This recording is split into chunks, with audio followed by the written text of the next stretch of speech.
Right now in South Korea, we have a fascinating, hilarious, and utterly hypocritical situation. Thousands of highly educated, financially independent women in their mid-30s spent their 20s and early 30s screaming from the rooftops that marriage is a trap, that the patriarchy is a prison, and that they are perfectly content being single, empowered, and living their best lives. But now, as they hit their late 30s and their parents start to age, or worse, the tune has shifted. Suddenly, that empowered single life looks a lot more like terrifying isolation, and these same people are flooding high-end marriage agencies to find a husband.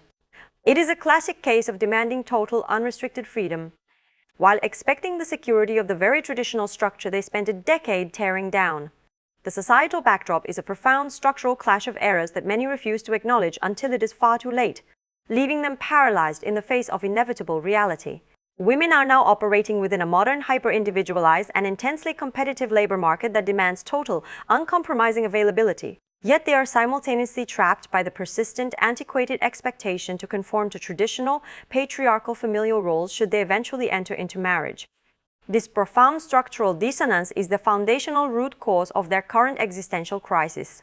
The traditional marriage model, which was historically constructed as the ultimate reliable safety net for societal stability, has been hollowed out by economic and cultural shifts. It no longer offers the robust protection it once did for women, as their career prospects are disproportionately penalized.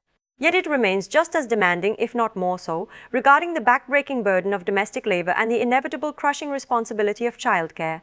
By attempting to straddle these two fundamentally incompatible worlds, they have created a devastating no-win scenario. They confront the intense, grueling competitive pressures of the modern capitalistic workplace, while remaining socially tethered to a traditional family paradigm that is failing to adapt to their needs, all while completely lacking the necessary institutional support structures such as robust, state-funded elderly care systems that the old model used to provide automatically through informal family labor. This systemic failure is a trap of their own making. This failure is profoundly systemic and deeply embedded in the nation's DNA. The critical fatal flaw is not merely a personal miscalculation. It is the reality that Korea's entire infrastructure, specifically its healthcare and elder support systems, is designed on the dangerous, antiquated assumption that the family will inherently function as the primary, unpaid caregiver. When that structure inevitably breaks down due to declining birth rates and individualization, the state is woefully, dangerously unprepared to bridge that immense gap. These individuals, especially those who spent years in a single by-choice paradigm, are left utterly exposed, completely without a mechanism to effectively mitigate the long-term existential risks of modern life. They believed they were optimizing their lives during their youth by prioritizing professional growth, personal hobbies, and unbridled personal freedom, entirely failing to realize they were actually systematically stripping away the only viable social safety net that functions in Korea. This was not merely a lifestyle choice, it was a fundamental, catastrophic miscalculation of long-term risk.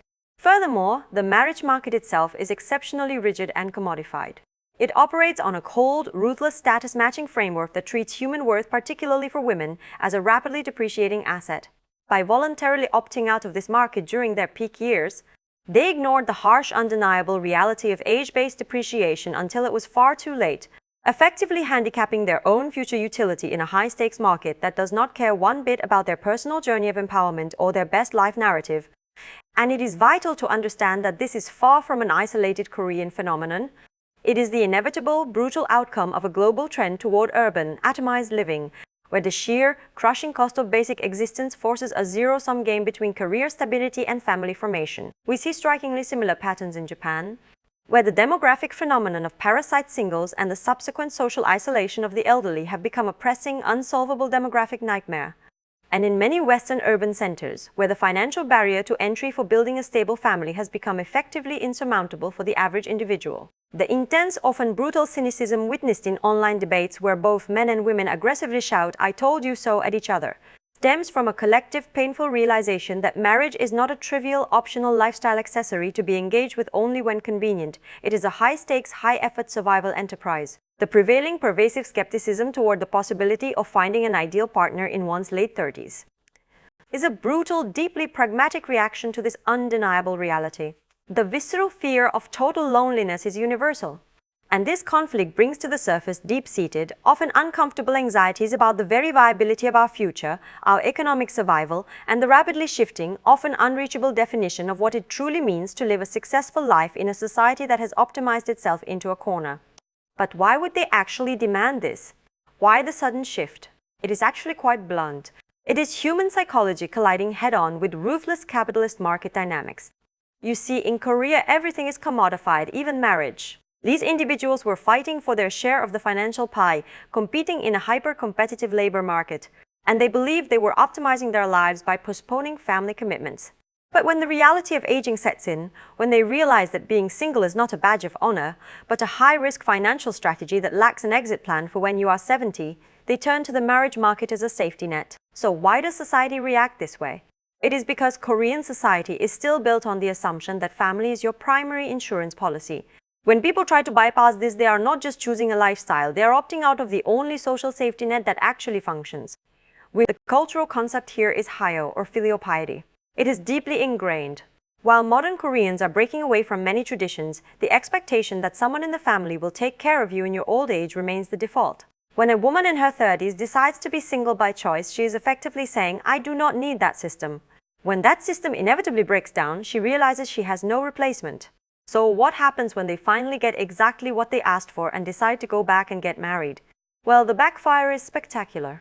They return to the marriage market, but they are no longer the 25-year-old they were when they first decided to stay single. They are competing in a market that brutally discounts age.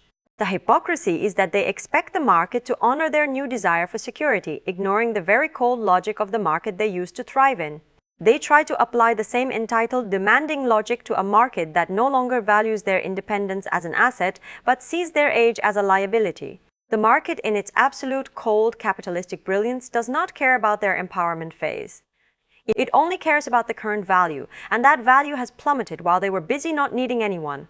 It is the ultimate mocking conclusion. The same ruthless capitalist logic that enabled their independence is now punishing them for being too naive to realize that the game is not fair, and it certainly is not sentimental.